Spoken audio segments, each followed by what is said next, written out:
Di hari pertama bulan Agustus ini kita mendapatkan kabar yang tidak ingin kita dengar tentang kondisi manufaktur kita.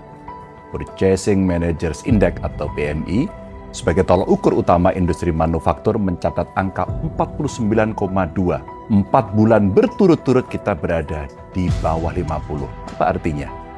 4 bulan berturut-turut kita berada di zona kontraksi.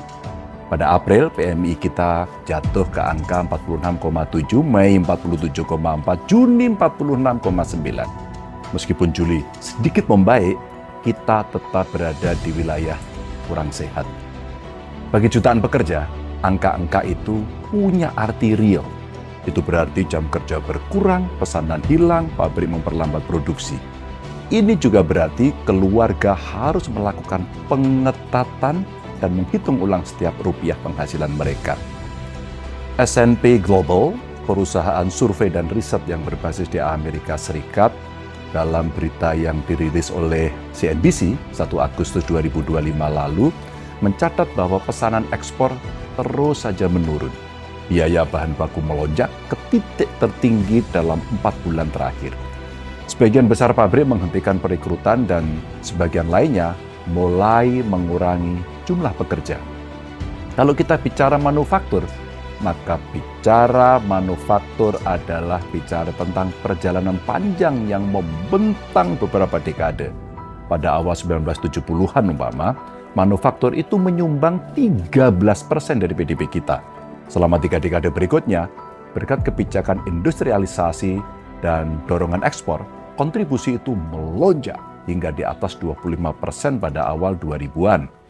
Kita membangun basis industri dari tekstil, kemudian garment, hingga logam dasar dan elektronik yang menjadi motor pertumbuhan, pencipta pekerjaan, dan penggerak ekspor.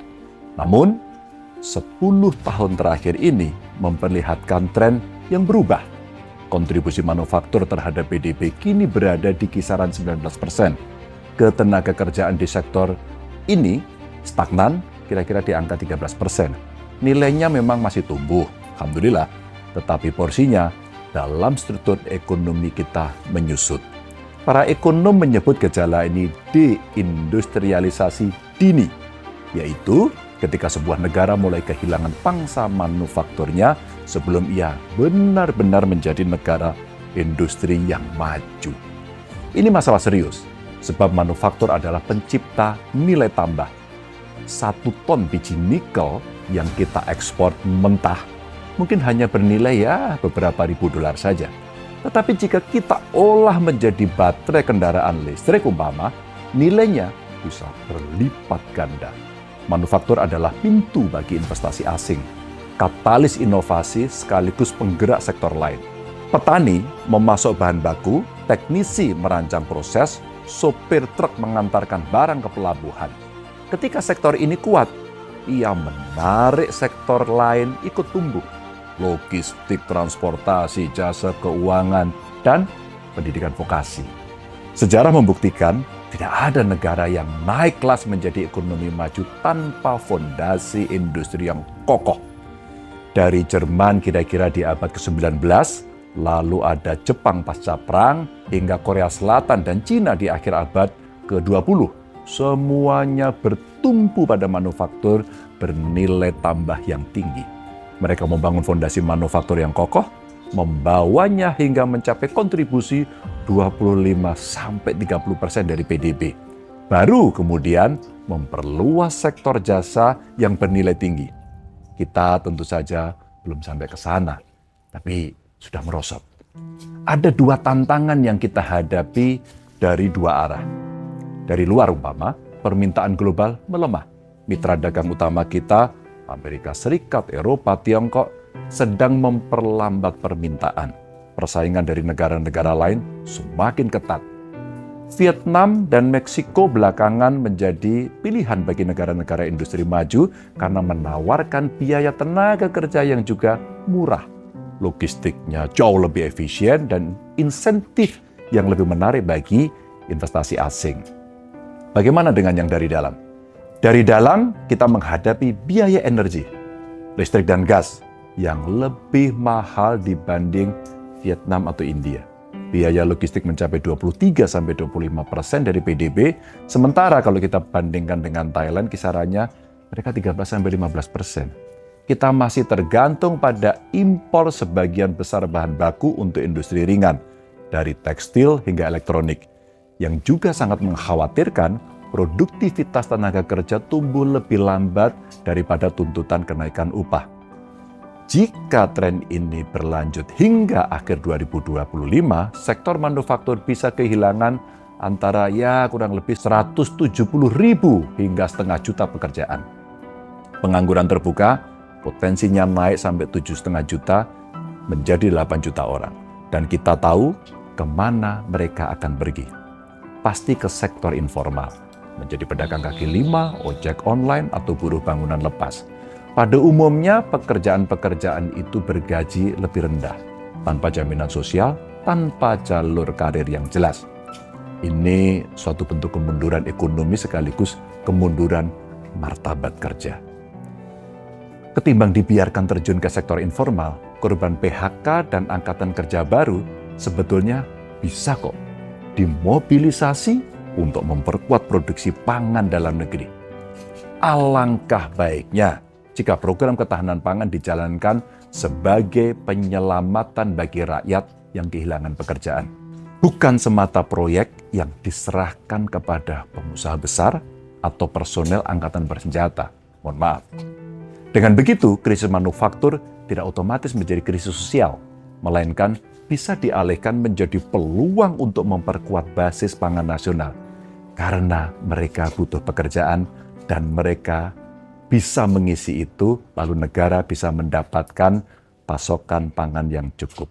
Adapun untuk sektor manufakturnya sendiri, jelas pendarahannya harus dihentikan. Pertanyaannya, mampukah kita melakukannya? Secara teknis kita mampu. Kita memiliki kekayaan sumber daya alam yang luar biasa. Ada nikel, boksit, tembaga, panas bumi. Kita punya bonus demografi hingga 2040. Kita punya pasar domestik yang cukup besar. Dengan kata lain, potensinya ada. Tetapi potensi hanya akan menjadi kenyataan jika kita memilih untuk bertindak dengan rencana jelas, kemauan politik, dan konsistensi kebijakan. Dalam hal ini, peran pemerintah pusat dan daerah tidak bisa dipisahkan. Semua harus berkontribusi.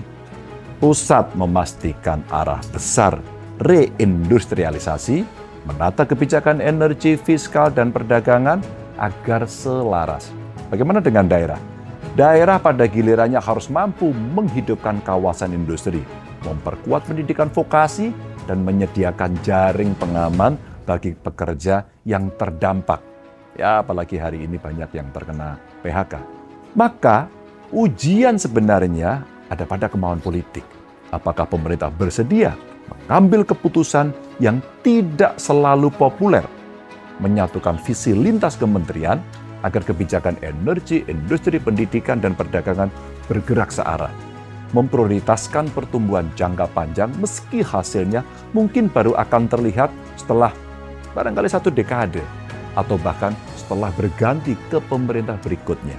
Yang jelas, kita harus melakukan reindustrialisasi untuk bisa beradaptasi dengan dunia yang berubah. Dan itu tidak bisa berhenti hanya di slogan. Ia harus menjadi strategi jangka panjang untuk membangun kembali kapasitas manufaktur nasional secara modern, inklusif, dan berdaya saing tinggi. Dan tentu saja strategi jangka panjang itu harus ditegakkan di atas 5 hal berikut. Kami mencatatnya. Yang pertama, pemetaan sektor bernilai tambah tinggi, bukan hanya hilirisasi tambang, tetapi juga manufaktur menengah seperti mesin farmasi dan peralatan yang presisi. Yang kedua, pembangunan SDM industri, pendidikan vokasi, reskilling, dan koneksi langsung ke kebutuhan pabrik. Yang ketiga adalah investasi besar dalam research and development. Belanja R&D kita masih hanya sekitar kurang lebih 0,2% dari PDB. Saya kira ini terlalu rendah untuk menjadi knowledge-based economy. Yang keempat adalah kebijakan industri aktif. Insentif pajak, energi, pembelian barang dan jasa dari industri dalam negeri yang memenuhi tingkat komponen dalam negeri atau TKDN yang tinggi. Sehingga belanja negara ikut menggerakkan industri itu. Dan yang kelima adalah pembangunan klaster industri di luar Jawa. Ini penting agar pertumbuhan tidak terkonsentrasi hanya di satu pulau saja. Dan inilah persebaran yang kita harapkan. 4 bulan berturut-turut indeks manufaktur kita berada di zona konstruksi, gelombang PHK menggerus rasa aman para pekerja, dan keyakinan bisnis jatuh ke titik yang sangat rendah. Itu artinya peringatan yang kejam, dan tidak ada alasan rasional untuk menganggap kondisi kita akan pulih dengan sendirinya. Tentu, kita dapat memilih untuk menunda. Tetapi, harga dari penundaan adalah industri kita semakin kehilangan daya saing dan kita akan gagal untuk mengangkat nasib kita sendiri. Pemerintah tentu memiliki kekuasaan untuk mengubah situasi ini. Yang diperlukan hanyalah kesediaan untuk memilih kebijakan yang mungkin tidak populer, tetapi mutlak diperlukan. Kebijakan-kebijakan populis, kita tahu, memang lebih mudah untuk dijalankan. Hasilnya cepat terlihat dan menciptakan kesan kepedulian. Namun, langkah-langkah seperti itu, jika tidak disertai penanganan terhadap akar masalah, hanya akan membuat kita semakin rapuh dalam jangka panjang. Maka, berkenaan dengan kondisi industri manufaktur kita, taruhannya ada pada kebijakan pemerintah. Pilihan kebijakan hari ini yang akan membentuk masa depan industri kita. Dan industri yang kokoh akan menopang kemajuan ekonomi. Sementara kemajuan ekonomi menciptakan peluang, memperkuat ketahanan sosial, dan memberi ruang bagi masyarakat untuk berkembang lebih stabil. Memilih yang mudah hari ini berarti sedang membayar harga yang lebih mahal di masa depan. Dan jika pemerintah terus memilih yang populer daripada yang perlu, kita harus siap untuk menghadapi situasi yang lebih pahit, dan itu akan menjadi konsekuensi yang mungkin tak bisa lagi dipulihkan.